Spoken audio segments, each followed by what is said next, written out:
નમો સીતાણમ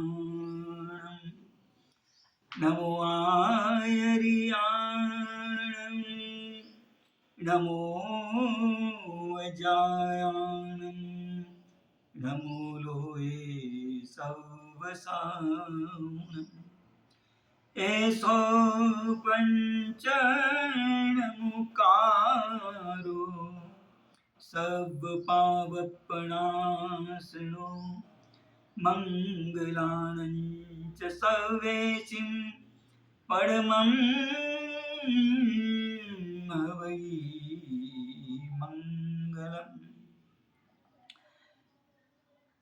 ઇન્દ્રભૂતિરગ્નિભૂતિ વાયુભૂતિશ્ચ ગૌતમા વ્યક્ત સુધર્મા મંડિત મૌર્યપુત્રા કંપિત અચલ ભ્રાતા મે તાર પ્રવાજશ્ચ પૃથુકુલા એકાદશૈતે વીરશ્ચ જગ્નિરે ગણનાયકા આયોદારિકં દૈન્યૈ શૈલાને સપ્રબોધકં ધ્યાનસ્તર્સર્ગતં નૌમિ સૂર્યમાનંદ સાગરમ નરદેવાબ્ધિ સદા દેયં શુભાશિષં પ્રતિદિનં તન્મધ્યે મમ કલ્યાણં વસતિ ચંદ્રભાનુવત ઓંકાર બિંદુ સંયુક્તં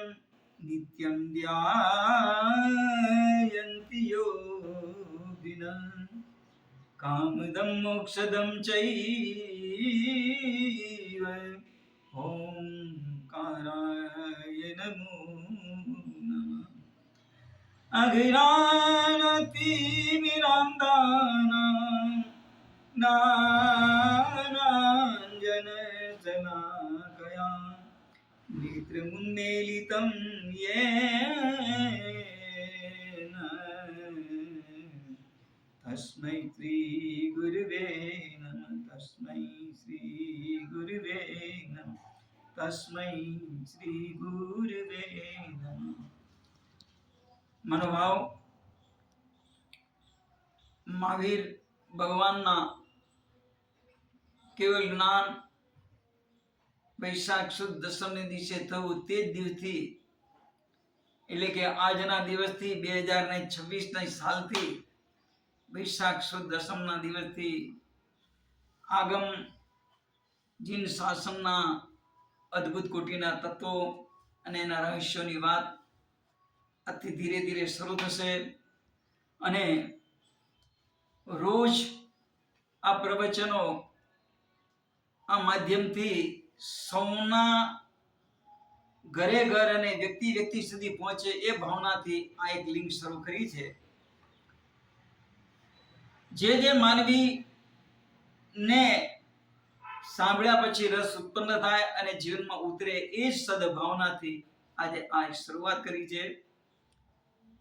અને એની શરૂઆત થશે તો પહેલા ખાલી એ જ વાત થશે કે ભગવાન મહાવીર પરમાત્મા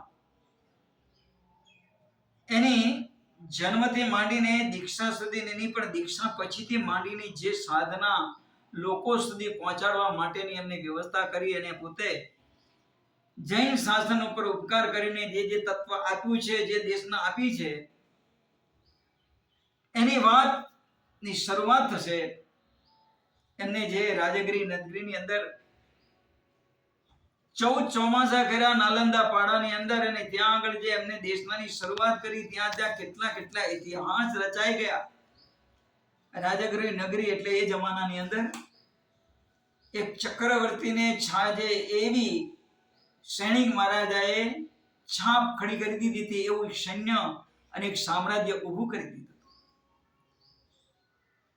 અને એ રાજગીરી નગરીની અંદરના તમે જોવા જાઓ, અભયકુમાર મંત્રી હોય, ધન્નાશાલી ભદ્ર હોય કે એ જમાનાની અંદરના જે મહાનુભાવો હોય, એ બધાનો ભલે પ્રાસંગિક હું તમને પ્રવચનના માધ્યમથી રજૂઆત કરીશ, પણ મુખ્ય વાત આપણી રહેશે તત્વ ઉપર.